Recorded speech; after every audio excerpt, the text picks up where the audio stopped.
Hey guys, this is like take 17 here. Uh, trying to get through this video. So, airsoft is a pretty recent hobby of mine. I did a video last week talking a little bit about batteries because at the heart of this are batteries and motors and things like that, which has always been a strong fascination of mine. And what I was showing in that video is how normal electric airsoft guns, how they react differently, like how many amps and everything that they would pull from different batteries, and showing things like voltage drop and stuff like that, and how the different battery styles performed. And I got the same question from several people. Basically, how does that relate to um, muzzle velocity and rate of fire? And I thought, well, I can also kind of cover that, and it would allow me to go into this gun a little bit. This is a Gameface GFCR Cyclone. Now, whenever I started looking into guns that I would like to have for myself, this is one of the first ones that I saw, and I gravitated to it because this is it's very similar to the firearms that I prefer to train with in real life. It's the right format and right shape and everything. And whenever I saw it, it created a this shape hole in my mind that I needed to fill. I did pick up some other guns first and waited until I could get a good price on one, and that I finally got one here. Gameface does not have a very strong reputation in this hobby because they tend to be a little overpriced for what they provide you, and this is a good example of that. If you go and try to buy this gun directly from Crossman, Crossman owns Gameface, you're going to spend close to $200. If you fish around, that's US dollars. If you fish around, you can find much better deals. I got a much better price for this. Still kind of for what they offer you. It is a little high, but I wanted it. So there's only a couple of other videos specifically about this gun that I found on YouTube. Most of them are from the same guy who just has several videos, or the same video uploaded a couple times. And these people are mostly just talking about how much they like the gun, and that's fine. I like this gun, but a lot of the other talking points they kind of cover. I'm going to talk about the problems that I had with this gun, and I'm going to talk about why it might not be a strong purchase unless you get a really good deal for it. And to start with, the biggest problem that I had with this gun was or not even the biggest. First problem that I have with this gun is accuracy. Now, when we talk about accuracy and consistency, the gun is super consistent. It is putting the BBs on top of one another, but it's not putting them where I'm aiming. Now, whenever I do, like accuracy tests, whenever I start sighting in any kind of gun, I essentially lock the gun down in a vise, and then I use something similar to this, which is a bore sight, to make sure that I can mark downrange wherever the barrel is pointing. So it's not where I'm pointing the gun, it's where the barrel is pointing. So I set this gun up in a vise and did the same thing, marked downrange exactly where the barrel's pointing, and my shots are coming, 3-4 inches high and to the right. Now, I can fire 5 rounds, and they're going to be way off to the side, but 4 of the BBs are going to go through the same hole. Well, there's always like one flyer that's off somewhere else, but most of the rounds go in the same place. So super consistent, makes it easy to track the gun onto its target. And this, honestly, it might be a break-in issue. I don't know. We're working on it. I'm gonna follow up on that. But each time I shoot it, it does seem to perform just a little bit better. So again, maybe a break-in issue. Might get better. We'll see. The next issue, probably the most disappointing, was the magazine. Whenever I got this gun, I could only put 20 to 30 rounds into the magazine, and then the follower would jam up. Now I could give it a good whack, and the follower would loosen up enough to feed the BBs out into the gun, and the gun would perform well, but if I tried to put more in it, it got jammed. I reached out to Crossman through their website, hit them up on their social media. I hit up every email address that I could find related to them, basically saying, hey, it's a new gun, this magazine is jacked, can we replace the magazine, or can I just buy more magazines, because I want more magazines. I do have other styles of this magazine, and they didn't fit the gun, so I thought maybe it's proprietary. Yeah, so asked for more magazines. It took 3 weeks to finally get a response from their web form. All the email addresses that I tried to hit up got no responses. I did get a response from their Facebook team, but not a helpful one really. But I did get a response from the web form, and they said that they can't replace the magazine. I can't buy more magazines. And to get this sorted out, I'm going to have to send the gun in the Crossman. So, this was 3 weeks waiting for a response. And honestly, they're going to have the gun for, I'm going to have to ship it out to them, wait for them to ship it back. It's going to be gone a couple weeks dealing with that. I know they would have fixed it, but it wasn't a reasonable it wasn't a reasonable solution to me. I just sent it back to Amazon, got another one, and this one works beautifully. So it was a disappointing experience with Crossman. I have loved Crossman ever since I was a kid, and this is my first time trying to deal with them on that process, and it was a little bit of a letdown. The last thing that I don't really like about this gun, and no one else really has gone into it, is the battery. It comes from the factory with this 8.4 volt nickel battery, and I'll show you where it goes. In the stock here, you pick this little lever up, and then you can pull this cover off. And the problem here is that the battery is almost the exact size of the cavity, which I'll kind of demonstrate this.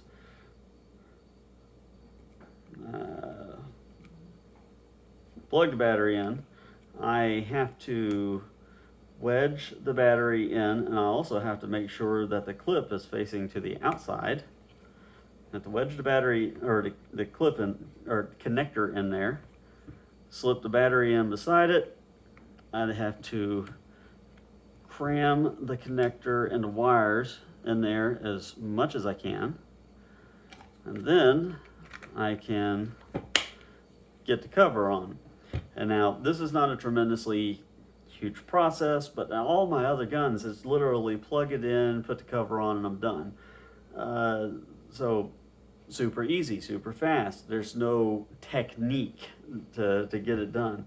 On top of that, all those wires are against the class mechanism in here, and it's exposed. So sometimes you hit the gun just right, and it opens up the compartment. And as much effort as I have to put into getting the battery in, the battery will just fall right out. It's a little frustrating. So the instant solution to that is a 7.4 lithium battery, but all of my 7.4s are too long, and I can maybe cram the cover on, but it might damage my batteries. I also think that if I do it right, I might be able to get one of these nunchucks in there, but again, very tight, very cramped space. What I do like is all of my 11-1s fit in there with a huge amount of extra room, and I'm actually going to install a MOSFET in this gun just so I can run that 11-1 battery. So those are the things that I don't care much for about the gun. Things that I do really like that don't really seem to be talked about much is it's quite stiff. It's quite sturdy. It's rigid. There's some weight to it. It weighs as much as my 9mm carbines, or not as much. They're a little bit heavier, but like I don't feel like I'm holding a toy. It's very easy to take down and pull apart. The front breaks loose super easy. Easy to maintain, easy to keep clean, easy to use. I like that it comes out of the box ready to rock and roll.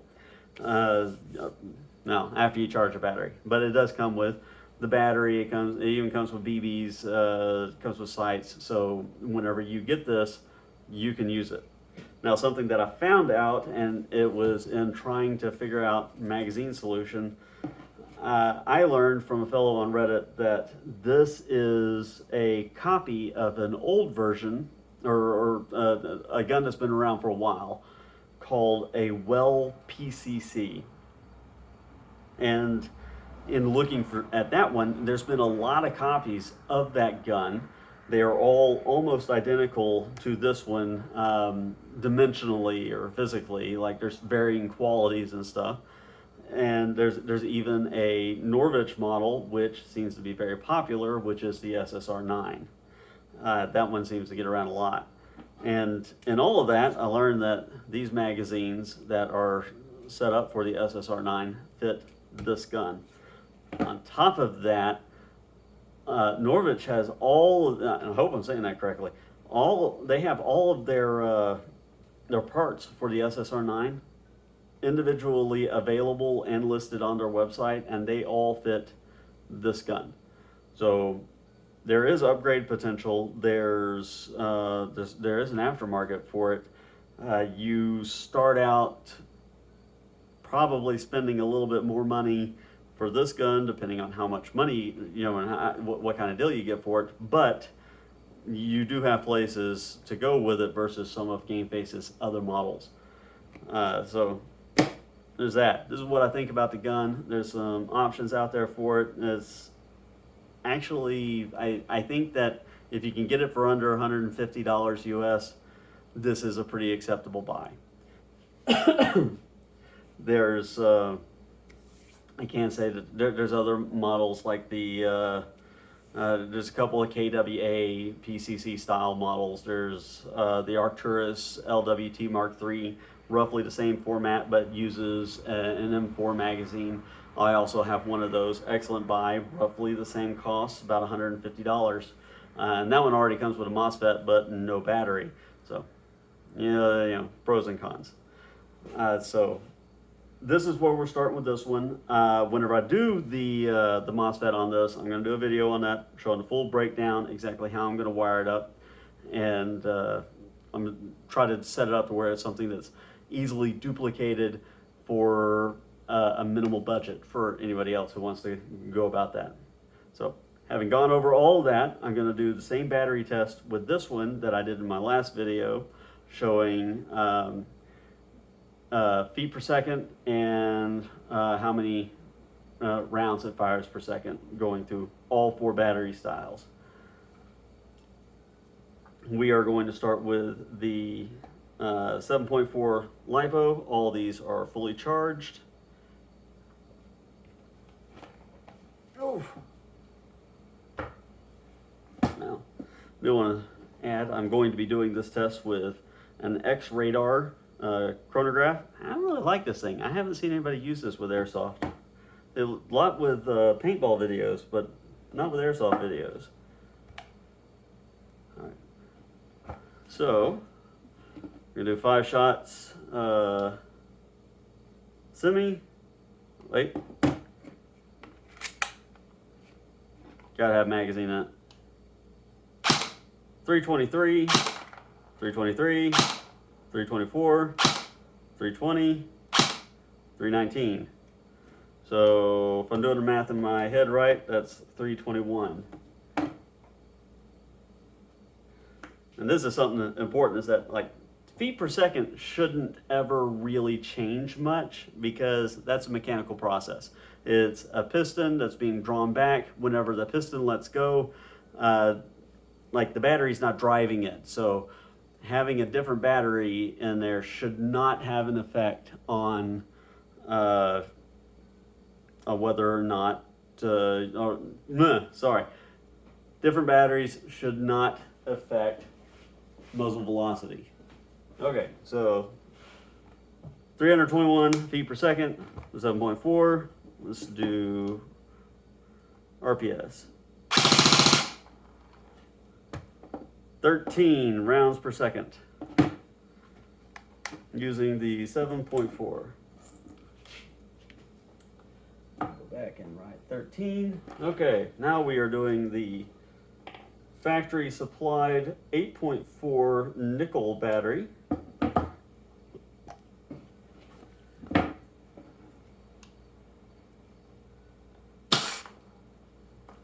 .303. We're not counting that one. That was a weird one.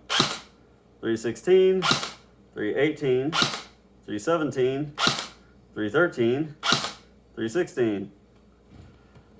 Wow, okay. Right after I say that shouldn't have an effect on FPS. So I think that that's 317 feet per second. All right. Rate of fire. 11 rounds per second.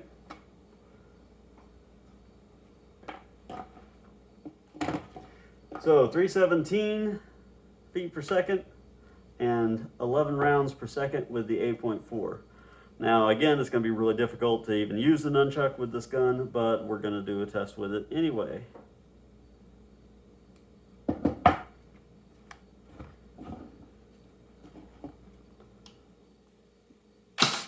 .317, 320, 318, 318, 324. Well, so a flyer makes that 320. And that might be, why we end up with that one oddball that's flying way off. Is, I don't know, 3 or 4 feet per second difference shouldn't have that big of an effect.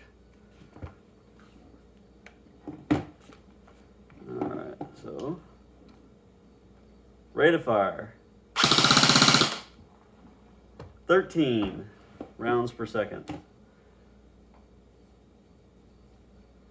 9.6, we get 13 rounds per second, 320 feet per second. All right, the 11.1. Now with the 11.1, we do have to run it with an adapter, which is over here. So we got to run the 11.1 with an adapter, so we're losing a little bit of current that way, but it's all right. It's not that big of a loss. Okay, so velocity, 320, 320, 322, 320, 322. So 321.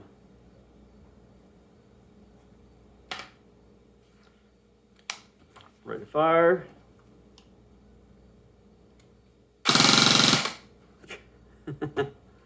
$17.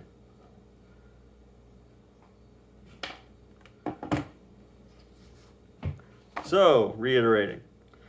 7.4, we get 3, it's, I don't have a good explanation for that. So, 7.4, 321 and 13 rounds per second, 8.4, 317 and 11 rounds per second, 9.6, 320 and 13, and the 11.1 is 321 and 17. So clearly the 11.1 obviously quite a bit, there's a significant jump better than the other, voltages. But you can see here that the 7.4 is performing as well. The 7.4 LiPo is performing as well as a 9.6 nickel battery. And the 8.4 nickel battery is performing the worst of all. Now, I can say that, like I said, this has been the 16th take on this, and each one of these I am getting, you know, similar numbers each time, and each time the 8.4 is just the worst. So not only does it, you know, not fit in the gun very well, it's just not a good battery. Anyway, so that's that. That's what I wanted to show. That's what I wanted to do. There will be another video for anyone who might be interested as I install a MOSFET in this. I'm going to be using a very simple, very generic, just switching MOSFET, just to allow me to run that battery voltage directly to the motor. So if you're interested in that, stay tuned. If you got any questions about it, then, you know, let me know. And outside of that, let's get that off there. Guys, thanks for watching. Have a wonderful evening.